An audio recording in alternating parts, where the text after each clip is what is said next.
everybody, welcome back to Shipra Tiwari biology. मेरा नाम है Shipra Tiwari and I am the biology educator of the NEET UG category. So प्यारे बच्चों, video शुरू करने से पहले मैं बता दे रही हूँ कि कल जो मैंने वीडियो आप लोगों के लिए बनाया था उसको कंसिडर करना है एज अ सेफ स्कोर। फिर से बोल रही हूँ, कल जो वीडियो मैंने आपको दिया उसको कंसिडर करना है एज अ सेफ स्कोर, क्योंकि कट ऑफ जो है उससे काफी डाउन जाने वाली है। तो हम ये मान रहे हैं कि वो एक सेफ स्कोर है बेटा। तो मैंने हर जगह कट ऑफ बोला है पर उसे सेफ स्कोर ही मानना है, क्योंकि मैंने बार बार कट ऑफ बोला है, पता नहीं कट ऑफ सुन के कट ऑफ ही हो गया है। तो it is a safe score. कृपया करके हर स्टेट का सेफ स्कोर जो है आपको वो मानना है। आज के वीडियो में हम बात करने वाले हैं नीट 2025 के काउंसलिंग का प्रोसेस। एक बात हमेशा याद रखिए कि लास्ट टाइम हुआ ये कि मेरा एक बच्चा था जिसको जो है 630 मार्क्स मिले थे। बेटा कितने मिले थे? 630 मार्क्स मिले थे। और एक बच्चा था जिसको मिले थे 590 नंबर के आसपास। अरे इस बोर्ड को क्या हो रहा है, एक को मिले थे 590 नंबर। 590 नंबर वाले को कॉलेज अलॉट हो गया पर 630 वाले को अलॉट नहीं हुआ। पूरी कहानी, पूरा जो ट्विस्ट है वो काउंसलिंग का है, ठीक है।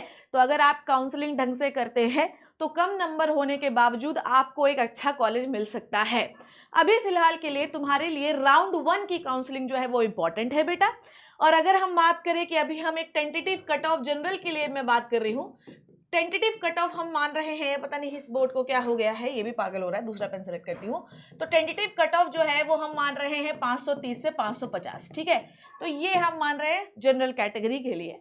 तो अगर आपके इसके आसपास नंबर आते हैं, हालांकि मैंने कट ऑफ पे एक और वीडियो बनाया तो आप उसको देख सकते हैं, पर लास्ट वीडियो को हमें as a self score consider करना है। तो वहां जाके वो जो है तो कमेंट मत करना, वहां पे मैंने पिंग भी कर दिया है तो उसे देख भी लेना, ठीक है। तो ये हमारा जो है जनरल कैटेगरी के लिए हम ये मान रहे हैं कि ये एज अ कट ऑफ या सेफ स्कोर माना जा रहा है। अब राउंड 1 की काउंसलिंग कैसे होगी, इस वीडियो को आखिरी तक देखना बेटा, क्योंकि काउंसलिंग अगर आपने गड़बड़ अटेंड की या गड़बड़ कर दी तो आपके नंबर कितने भी अच्छे रहे हो ना, आपको कॉलेज अच्छा नहीं मिलेगा। तो ये वीडियो इस यूट्यूब सेशन का सबसे इंपॉर्टेंट वीडियो होने वाला है। अब काउंसलिंग जो है वो कब होती है ये बता देती हूँ मैं आपको। आपका सबसे पहले नीट का रिजल्ट आएगा, डन। नीट का रिजल्ट आने के 1 महीने बाद आपकी काउंसलिंग जो है वो स्टार्ट होती है। अब कहानी में ट्विस्ट ये है कि हमें कैसे पता चलेगा कि काउंसलिंग स्टार्ट होने वाली है। जो आपकी एमसीसी की वेबसाइट होती है वहां पर पीडब्ल्यूडी सर्टिफिकेशन का एक नोटिस आता है हर साल। वो नोटिस ये बताता है कि कृपया करके पीडब्ल्यूडी सर्टिफिकेट अपना बनवा लीजिए अगर आपने नहीं बनवाया है तो जब ये नोटिफिकेशन आ जाए, मान लीजिए कि उसी वीक में या 1 वीक के अंदर आपकी काउंसलिंग जो है वो शुरू होने वाली है बच्चों, ठीक है। तो अब आपको मैं ये बताने वाली हूँ कि कौन कैसी क्या काउंसलिंग कराता है। ध्यान से सुनना मेरी बात, है ना, ध्यान से सुन लीजिए। अब देखिए ये डॉक्यूमेंट है जिनका वीडियो जो है वो मैं अलग से बनाऊंगी, तो परेशान बिल्कुल भी मत होना। अब देखो, मान लो कि तुम्हारे पास बेटा जी 100% सीट है, कहां पर? मान लो कि बिहार में, ठीक है। मान लो कि बिहार में आपके पास 100% सीट है या किसी कॉलेज में 100 सीटें हैं, ठीक है। किसी कॉलेज में 100 सीटें हैं तो याद रखिएगा कि बिहार के पर्टिकुलर कॉलेज में जिसमें 100 सीटें हैं उसमें 15 सीटें जो है उस पर हर बच्चे का, ऑल इंडिया के बच्चे का हक है। पर अगर मैं बात करूं कि 85% फिर क्या होगा मैम, मतलब 85 सीटों का क्या है, उस पर हकदार सिर्फ और सिर्फ बिहार के बच्चे का है।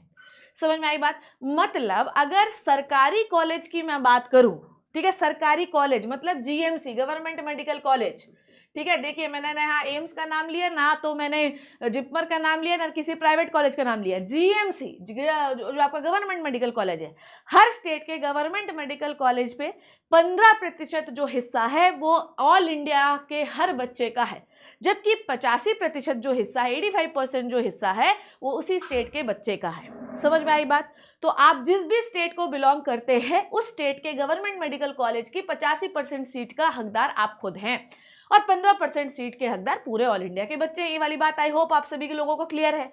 अब मैं आपको ये बताती हूँ कि काउंसलिंग कैसे कैसे होती है। अब इस 15% की जो काउंसलिंग है बेटा वो करवाती है आपकी एमसीसी, और जो 15% की करवाती है एमसीसी, और 85% की जो काउंसलिंग है बेटा जी वो कौन कराता है? आपका स्टेट गवर्नमेंट, स्टेट बॉडी, जो भी स्टेट की अथॉरिटी होती है बेटा वो करवाती है। तो स्टेट गवर्नमेंट जो है वो 85% हिस्से की काउंसलिंग करवाती है और 15% हिस्से की काउंसलिंग जो है वो कौन कराता है? एमसीसी कराती है, ठीक है। अब आगे आ जाओ, थोड़ी सी बात और समझते हैं। तो सीट्स जो है, जब आप एमसीसी की काउंसलिंग की बात कर रहे हैं तो हम कहाँ कहाँ पर एडमिशन ले सकते हैं। जब आपकी एमसीसी काउंसलिंग करा रहा है तो आप एडमिशन ले सकते हैं बेटा एमबीबीएस में और बीडीएस में। जब हम बात करते हैं कि आयुष, ठीक है, आयुष किसकी किसकी काउंसलिंग कराता है, तो आयुष करवाता है आपकी बीएमएस की मतलब आयुर्वेद की, ठीक है, ये करवाता है बीएचएमएस की मतलब होम्योपैथ की, ये करवाता है बेटा जी आपकी बीएसएमएस सिद्धा की, और एक होती है यूनानी की, ठीक है, बीयूएमएस की। ओके, साथ ही साथ वेटनरी के कुछ कॉलेजेस है जिनकी काउंसलिंग जो है वो अलग से होती है। तो आयुष जो मंत्रालय होता है, आयुष जो कमेटी होती है वो इन कोर्सेज पे कराती है। अभी हम किस पर बात कर रहे हैं बेटा जी, अभी हम बात कर रहे हैं एमसीसी की, जो कि 15% सीटों की काउंसलिंग करवाने वाला है। एमसीसी और किसकी किसकी काउंसलिंग कराता है, ध्यान से सुनिएगा। जितनी भी डीम्ड यूनिवर्सिटी है 100% सीटें आपको वो मिलेंगी किससे, एमसीसी काउंसलिंग से। स्टेट काउंसलिंग पर किसका हकदार है, स्टेट कौन, मतलब स्टेट की सीटें कैसे मिलती है, स्टेट काउंसलिंग से। मतलब स्टेट पे जो भी सीटें अवेलेबल है वो सब आपको स्टेट काउंसलिंग से मिलेंगी। डीम्ड यूनिवर्सिटी में जितनी सीटें हैं बेटा जी, और आपकी 15% जो सीटें हैं वो आपको कहाँ से मिलेगी, एमसीसी से। एमसीसी और किसकी किसकी काउंसलिंग कराता है वो भी ध्यान से सुनिएगा, है ना। Deemed university number 1, 15% seats of the all GMCs. Now ये कंप्लीट एमसीसी काउंसलिंग किसकी करवाता है बेटा जी, एम्स की, है ना, एएफएमसी की। और जितनी सेंट्रल यूनिवर्सिटी है जैसे कि बनारस हिंदू यूनिवर्सिटी, अलीगढ़ मुस्लिम यूनिवर्सिटी और जामिया यूनिवर्सिटी, ये भी इनकी भी काउंसलिंग कौन करवाता है, एमसीसी करवाता है। डन है बेटा, I hope this is clear to you. जितना दिल्ली कोटा आता है उसकी भी काउंसलिंग क्या करवाता है, कौन करवाता है, एमसीसी करवाता है। इसलिए आपके पास दिल्ली का डोमिसाइल है या नहीं है इससे कोई फर्क नहीं पड़ता है, आपकी पूरी काउंसलिंग कौन करवाएगा, एमसीसी करवाएगा। ठीक है, समझ में आई बात, डन। अब एमसीसी जो है उसकी कॉस्ट आपको मैं बताती हूँ, सारी चीज़ें वो बताती हूँ कि इसकी फॉर्म की कॉस्ट कितनी है। चलिए आगे बढ़ जाते हैं। इसलिए ऑल इंडिया कोटे से जो भी काउंसलिंग आप कर रहे हो बेटा, है ना, वही बच्चे ऑल इंडिया कोटे की काउंसलिंग को भरो जिनके नंबर अच्छे हैं। वैसे तो इस साल सबको ही भरना चाहिए जिसके भी 300+ मार्क्स हैं, क्योंकि इस बार कहानी कुछ और ही चल रही है। ठीक है, अब क्या होता है ध्यान से समझिए। जब आपका रिजल्ट आ जाएगा, जब आपको काउंसलिंग का नोटिफिकेशन आ जाएगा, तो सबसे पहली चीज आपको क्या करनी पड़ेगी बेटा, रजिस्ट्रेशन करना पड़ेगा। कहाँ पे करना पड़ेगा, एमसीसी की वेबसाइट पे करना पड़ेगा, और आपको ऑनलाइन फीस देनी पड़ेगी। डन। जब आप ऑनलाइन फीस दे दोगे, है ना, रजिस्ट्रेशन कर दोगे, जो भी उनको रिक्वायरमेंट है वो भर दोगे, ऑनलाइन फीस दे दोगे, बताती हूँ फीस कितनी होगी, तो अब खुलेगी आपकी चॉइस फिलिंग। चॉइस को फिल करना है आपको, जो भी कॉलेज आप चाहते हो। ठीक है, हमेशा चॉइस में कुछ कॉलेजेस ऐसे रखना जो तुम्हारे पसंद के हैं, और कुछ कॉलेजेस ऐसे रखना जो तुम्हारे नंबर के अकॉर्डिंग है। समझ में आ रही बात। तो चॉइस फिल करने के बाद नेक्स्ट जो ऑप्शन है वो है चॉइस लॉक करने का। मान लो किन्हीं कारणवश आपने चॉइस सिलेक्ट तो कर ली पर आपने चॉइस लॉक नहीं कर पाए, तो वही चॉइस जो आपने फिल की थी ऑटोमेटिकली वो लॉक हो जाएगी। तो कृपया करके चॉइस फिलिंग एंड लॉकिंग, ये दोनों प्रोसेस आपके बढ़िया तरीके से होने चाहिए। ठीक है, उसके बाद ध्यान से समझिएगा, कभी भी ऐसा नहीं होता है बेटा कि एमसीसी की काउंसलिंग जो है वो स्टेट काउंसलिंग से बेटा कभी भी क्लैश हो। ऐसा कभी भी नहीं होता बेटा, ऐसा कभी हो ही नहीं सकता कि स्टेट काउंसलिंग का जो प्रोसीजर है वो ऑल इंडिया काउंसलिंग के प्रोसीजर से क्या होगा, मैच होगा, मतलब एक डेट पे नहीं होगा। याद रखिएगा, जब ऑल इंडिया काउंसलिंग का पहला राउंड होता है, जब ऑल इंडिया काउंसलिंग का पहला राउंड होता है बेटा, उसके बाद स्टेट काउंसलिंग का पहला राउंड होता है, फिर ऑल इंडिया काउंसलिंग का दूसरा राउंड होता है, फिर स्टेट काउंसलिंग का दूसरा राउंड होता है, फिर ऑल इंडिया काउंसलिंग का तीसरा राउंड होता है जिस called as mop up round, फिर स्टेट काउंसलिंग का तीसरा राउंड होता है, फिर होता है stay vacancy round of the all India quota, और लास्ट में होता है stay vacancy round of the state quota. Done. अब जानते हैं फीस कितनी होती है। ये 2024 की फीस है, 2025 में क्या चेंजेस होंगे, मेनली इसी के आसपास रहता है। ठीक है, अब देखिए क्या है कि ऑल इंडिया कोटा जो है ना, ऑल इंडिया कोटा से जिस भी कॉलेज में आपको एडमिशन मिलने वाला है, अगर आप अनरिजर्व कैटेगरी के हैं तो आपको 1000 फीस जो है रजिस्ट्रेशन फी देनी पड़ेगी, ये नॉन रिफंडेबल है। सिक्योरिटी फीस आपको 10,000 रुपये देने पड़ेंगे, जो कि रिफंडेबल है। किस केस में बताती हूँ। उसके बाद अगर आप ST SC OBC PWD है तो आपका रजिस्ट्रेशन फीस जो है वो 500 रुपये, जो कि नॉन रिफंडेबल है, और 5000 जो है सिक्योरिटी डिपॉजिट है, जो कि रिफंडेबल है। ठीक है, अब डीम्ड यूनिवर्सिटी में आते हैं हम लोग। सारी कैटेगरीज के लिए रजिस्ट्रेशन फीस जो है वो है 5000 रुपये, और सिक्योरिटी डिपॉजिट जो कि एक बड़ा अमाउंट है 2 लाख रुपये। तो डीम्ड यूनिवर्सिटी की फीस भी जो है ना बेटा वो 70, 80, 90 लाख 1 करोड़ रुपए। ठीक है, तो सिक्योरिटी डिपॉजिट जो है बेटा जी वो क्या है आपकी 2 लाख। 10 रजिस्ट्रेशन हो गया, फीस भर दी, चॉइस फिलिंग लॉकिंग कर दिया। अब उसके बाद होगा आपका सीट अलॉटमेंट, ठीक है। अब जब आपको सीट अलॉट हो जाएगा तो सीट आपको पसंद आएगी, आप जाओगे अपने डॉक्यूमेंट लेके, डॉक्यूमेंट वेरीफाई कराओगे, सीट आपको अलॉट हो जाएगी, इस कॉलेज में पढ़ने लगो। अगर आपके डॉक्यूमेंट जो है गलत हुए, गड़बड़ हुए, फौज हुए, गड़बड़ हुए, फर्जी हुए, तो वहीं से आपको वापस कर दिया जाएगा। और अगर डॉक्यूमेंट फर्जी हुए तो अब आप एमसीसी की कोई और काउंसलिंग दोबारा अटेंड नहीं कर सकते, और गलत हुए तो अगले साल फिर से आना, ठीक है। अब सब कहानी सुनिए कि राउंड 1 में किस, अब यही आपके लिए इंपॉर्टेंट है। अभी आपके लिए तो राउंड 2, राउंड 3 ये सब इंपॉर्टेंट ही नहीं है, आपके लिए इंपॉर्टेंट है बेटा जी राउंड 1। अब जब आपका राउंड 1 होता है वो क्या कहानी है, ध्यान से सुनिए, ठीक है।